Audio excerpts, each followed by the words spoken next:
লড়াই সে তো হয় অনেক ময়দানে, যুদ্ধ বরং ব্যাপকতায় কেন্দ্রীভূত, আর মহাযুদ্ধ বিশালতায় তা ছাপিয়ে যায় সবকিছু।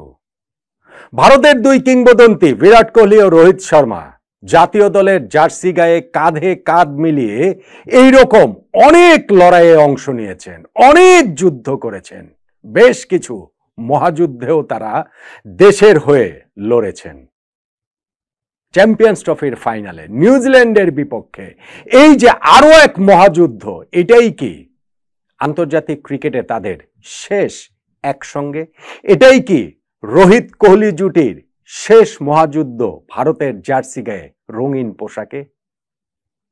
দেখুন, আমি মহাযুদ্ধ বলতে বলছি যে কোনো টুর্নামেন্টের ফাইনাল, একেবারে বিশ্বসেরা হওয়ার হাতছানি।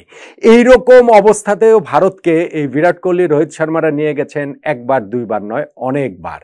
সফলতাও যে তারা পাননি বিষয়টা সেটা নয়, কিন্তু ক্যারিয়ারের এই গোধূলি লগ্নে তারা যখন দাঁড়িয়ে রয়েছেন, চ্যাম্পিয়ন্স ট্রফির ফাইনালটা নিউজিল্যান্ডের বিপক্ষে, এই ম্যাচটা ওই প্রশ্নের সামনে তাদেরকে দাঁড় করাচ্ছেই। কে জানে 2.5 বছর পরের বিশ্বকাপে এই দুইজন থাকবেন কি থাকবেন না, দুইজনই থাকবেন কি থাকবেন না, নাকি একজন থাকবেন একজন থাকবেন না, নাকি কেউই আসলে থাকবেন না। সেই ঘোষণাটা কি আসতে দেরি আছে, নাকি চ্যাম্পিয়ন্স ট্রফির পরপরই অমন কোনো ঘোষণা উভয়ের অথবা কারো কারো কাছ থেকে আমরা পেয়ে যেতে পারি, যেমনটা পেয়ে গিয়েছিলাম 2024 টি-20 বিশ্বকাপ শেষে? ভারতের জার্সি গায়ে রোহিত এবং কোহলি কতটা, সেটা পরিসংখ্যানই বলবে। পরিসংখ্যানের বাইরেও তাদের মাহাত্ম্য আসলে অনেক ব্যাপক।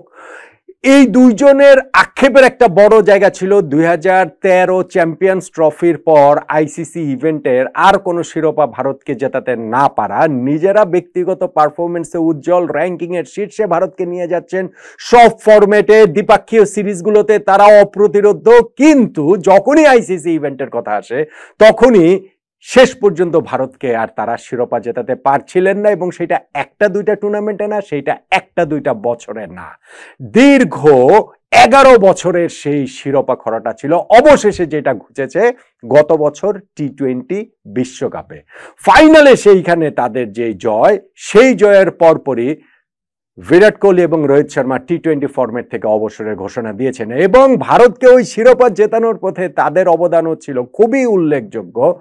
বিরাট কোহলি তো ফাইনালে 59 বলে 76 রানের ইনিংসটার কারণে ম্যান অফ দ্য ম্যাচই হয়েছেন। আপনার হয়তো শেষ ম্যাচটার মনে রয়েছে, শেষ দিকে গিয়ে জাসপ্রীত বুমরার সেই অতিমানবীয় বোলিং, হার্দিক পান্ডিয়ার সেই বীরত্ব, সূর্য কুমার যাদবের সেই ক্যাচ, কিন্তু ভারতকে জেতানোর পথে ম্যান অফ দ্য ম্যাচের পুরস্কারটা কিন্তু উঠেছিল, ম্যান অফ দ্য ফাইনালের পুরস্কারটা উঠেছিল বিরাট কোহলির হাতে, যিনি টুর্নামেন্টের এর আগের 5টা ইনিংসে, মানে 7 ইনিংসের মধ্যে 5 ইনিংসে তিনি সিঙ্গেল ডিজিট আউট হয়েছিলেন। ফলে বড় অকেশনে বিরাট কোহলি যে জ্বলে উঠেছিলেন, আরো একবার সেটার প্রমাণ তিনি সেইবার দিয়েছিলেন।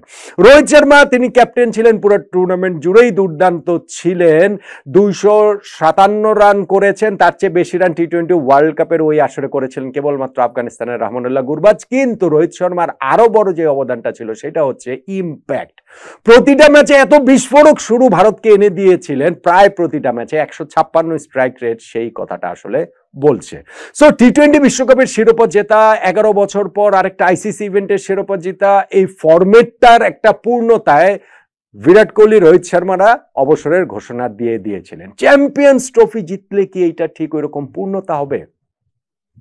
দেখুন, 2013 চ্যাম্পিয়ন্স ট্রফি যে ভারত জিতেছিল, সেই দলটা তো বিরাট কোহলি ছিলেন, রোহিত শর্মা ছিলেন। আরো একটা চ্যাম্পিয়ন্স ট্রফি যখন তারা ফাইনালে খেলতে যাচ্ছে, তার আগে এই যে বছর দেড়েক আগের ওয়ানডে বিশ্বকাপের ফাইনালে 200 স্মৃতি তাদের মনে হানা না দিয়ে পারে না। যেই বিশ্বকাপটা ভারতের মাটিতে হয়েছিল, যেই বিশ্বকাপে ভারতের শিরোপা জয়ের জন্য অপেক্ষা করেছিল পুরো ভারত, ভারতের ক্রিকেট প্রেমীরা, এবং মনে হচ্ছিল সেটা কেবলই সময়ের ব্যাপার। ওই টুর্নামেন্টে ভারত এত দুর্দান্ত ক্রিকেট খেলেছেন, এবং সেইখানটাতে বিরাট কোহলি, রোহিত শর্মা তারাও এত বিস্ফোরক ক্রিকেট আসলে খেলেছিলেন। কিন্তু অস্ট্রেলিয়ার কাছে হেরে তাদের সেই উৎসবটা একটা বিষাদপুরীতে, উৎসবের নগরীটা বিষাদপুরীতে আসলে পরিণত হয়ে গিয়েছিল।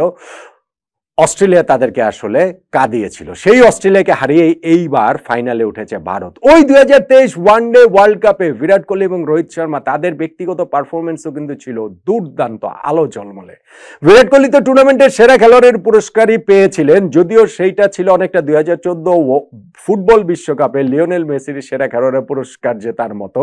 নিজের ওই ব্যক্তিগত শ্রেষ্ঠত্ব দিয়ে কি হবে যদি ফাইনালে দলই আসলে হেরে যায়। তারপরে ওই টুর্নামেন্টে বিরাট কোহলি 11 ম্যাচে তিনি রান করেছিলেন 700 এবং সেইটা তিনি তার অ্যাভারেজ হচ্ছে গিয়ে 90+ ছিল। তার ওইখানটাতে 3টা সেঞ্চুরির পাশাপাশি 6টা তার 50 ছিল, অর্থাৎ 11 ইনিংসের মধ্যে 9টা ইনিংসই তার 50+ ছিল। রোহিত শর্মাও টুর্নামেন্টের সেকেন্ড হাইয়েস্ট রান গেটার, 597 রান তিনি করেছিলেন। কিন্তু এইখানটাতেও তার ওই অবদান টিমকে শুরুতে একটা ছন্দ এনে দেওয়া, যেই ছন্দের উপরে দাঁড়িয়ে পরবর্তীতে বিরাট কোহলি তিনি রানটাকে অন্যান্য সতীর্থদের সঙ্গে এগিয়ে নিয়ে গেছেন। রোহিত শর্মার ওই টুর্নামেন্টে স্ট্রাইক রেট ছিল হচ্ছে গিয়ে 125, একটা সেঞ্চুরির সঙ্গে 3টা 50ও তিনি করেছিলেন। এইবারের যে চ্যাম্পিয়ন্স ট্রফিটা হচ্ছে, সেই চ্যাম্পিয়ন্স ট্রফি জিতলে কি আসলে তারা একটা নিজেদেরকে পূর্ণ হিসাবে ভাবতে পারবেন বা ধরতে পারবেন? ধরে কি তারা সেই অবসরের ঘোষণাটা আসলে দেবেন? মানে দেয়ার কি সেই সুযোগের জায়গাটা কি রয়েছে? দেখেন, এই টুর্নামেন্টেও বিরাট কোহলির দুর্দান্ত ফর্মে রয়েছেন। পাকিস্তানের বিপক্ষে অপরাজিত সেঞ্চুরি করে দলকে জিতিয়েছেন, ম্যান অফ দ্য ম্যাচ হয়েছেন। সেমিফাইনালেও অস্ট্রেলিয়ার বিপক্ষে 84 রানের innings, man of the match হয়েছেন। বিরাট কোহলি কোনো ম্যাচে 50 না পেলেও বলা যেতে পারে 4টা ম্যাচেই তিনি স্টার্ট পেয়েছেন। 41, 20, 15, 28 এরকম তার 4টা ইনিংস ছিল। ফাইনালের জন্যই হয়তো বা জমিয়ে রেখেছেন। এর ঠিক আগে আগে ইংল্যান্ডের বিপক্ষে সিরিজেও তার একটা সেঞ্চুরি রয়েছে। ফলে তাদের যে একবারে সময় শেষ হয়ে গেছে, ফুরিয়ে গেছে, এমনটা হয়তো বলা যাবে না। হ্যাঁ, বয়সের কারণে এই আলোচনাটা আসছে হয়তো আর একটু বেশি করে। সেইখানটাতে বিরাট কোহলি 36 বছর বয়স, রোহিত শর্মার বয়স 37, আগামী মাসে তিনি 38 পড়বেন। 2.5 বছর পরের বিশ্বকাপে কি আসলে তারা নিজেদের দেখছেন কিনা, ভারতের সিলেকশন প্যানেল, ক্রিকেট বোর্ড তারাই বা আসলে রোহিত বিরাটকে দেখছে কিনা, সেই প্রশ্নের জায়গাগুলো তো আসবে।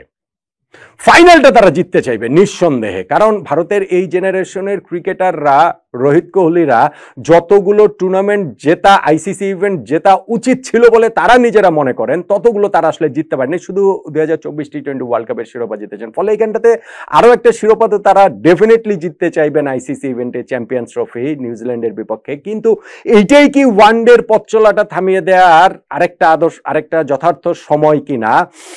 এইখানেই কি তারা আসলে থেমে যাবেন কিনা, বয়সের কথা বিবেচনা করে, 2.5 বছর পরের কথা বিবেচনা করে, সবকিছু মিলিয়ে আমার যেটা মনে হয় সেটা ডেফিনেটলি শিরোপাটা তারা জিততে চাইবেন। ওই সময় তাদের ভেতরে কি আবেগটা খেলা করবে সেটা তার বোঝাটা মুশকিল। কিন্তু বিরাট কোহলি ডেফিনেটলি তিনি 2027 বিশ্বকাপকে টার্গেট করবেন। আমার কাছে এটা মনে হয় যে তিনি অবশ্যই এই জায়গাটাতে অবসরের ঘোষণাটা নেবেন না, বা আমি জানি না যে সিলেকশন প্যানেলও আসলে ভারতের সেভাবে ভাববে কিনা। রোহিত শর্মার মধ্যে একটা বরং ডাউট থাকতে পারে, কেননা আরো 2.5 বছর পরে, মানে বিরাটের চেয়ে এমনিতেই তিনি বয়সে প্রায় 1.5-2 বছরের বড়, আর সঙ্গে তার ফিটনেসের ব্যাপারে বিরাট কোহলি যতটা ফিটনেস ফ্রিক, রোহিত শর্মা আবার ঠিক ততটা না। 2.5 বছর পরের আর একটা বিশ্বকাপ, তিনি দলকে নেতৃত্ব দিচ্ছেন, সো সেই ব্যাপারটাও রয়েছে। সবকিছু মিলে আমি ঠিক নিশ্চিত নই যে রোহিত শর্মাও 2027 বিশ্বকাপের জন্য নিজেকে দেখছেন কিনা, বা ভারতের সিলেকশন প্যানেলও আসলে রোহিতকে দেখছে কিনা। নট নেসেসারিলি সেই সিদ্ধান্তটা চ্যাম্পিয়ন্স ট্রফির পরপরই আসতে হবে, চ্যাম্পিয়ন্স ট্রফির ফাইনালের পরপরই আসতে হবে। এই রোহিত শর্মা এবং বিরাট কোহলির ব্যাপারটা আবার আমাদের মুশফিকুর রহিম, মাহমুদুল্লাহ রিয়াদদের মতো নয়। এইখানটাতে আরো অনেকগুলো ভেরিয়েবলস রয়েছে, কিন্তু শেষ এই মহাযুদ্ধটা তারা আসলে জিততেই চাইবেন। ইউ নেভার নো, 2027 বিশ্বকাপে তারা খেললো, ভারত কি আরো একবার ফাইনালে উঠতে পারবে কিনা, আরো একবার শিরোপার জন্য সেই মহাযুদ্ধে এই দুইজন কাঁধে কাঁধ মিলিয়ে আসলে লড়াইটা করতে পারবেন কিনা, সেটা তো অনেক যদি কিন্তুর উপরে নির্ভর করছে। ফলে কে জানে, এটাই হতে পারে ভারতের জার্সি গায়ে রোহিত শর্মা এবং বিরাট কোহলির শেষ মহাযুদ্ধ, এবং সেই মহাযুদ্ধে এই দুজন তো জিততেই চাইবেন। সেই যুদ্ধ জয়ে, মহাযুদ্ধ জয়ে তারা তো সিগনিফিকেন্ট কন্ট্রিবিউশন করতেই চাইবেন, নয় কি?